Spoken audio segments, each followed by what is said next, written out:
Kami po, kami po ay ang primaries ng Ternate Branch.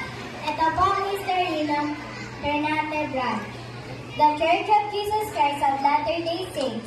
Ternate Branch ay itinatag noong June 12, 1988. Ang unang sacrament meeting ay isinagawa rin noong June 12, 1988 sa bahay ni Lola Emerito Ramos at Lola Zinaida Ramos sa Dr. Nunez Street, Ternate, Cavite. Si Emerito Ramos ang itinawag na branch president.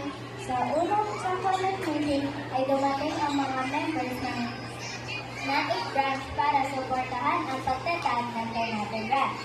Sa paglipas ng panahon ay unti-unti dumadami ang mga members ng Ternate Branch. Nanatiling matatag ang mga unang members ng simbahan sa Ternate. Nang matapos ang term ni Emerito Ramos ay marami na ang sumunod na mga branch presidents. Marami na rin na mga young men at young women ang pumunta sa meeting at itinasal sa temple. May mga families din na nasyan sa temple. Kami mga primary ng Ternate Branch ay masaya na naging members kami ng The Church of Jesus Christ of Latter-day Saints.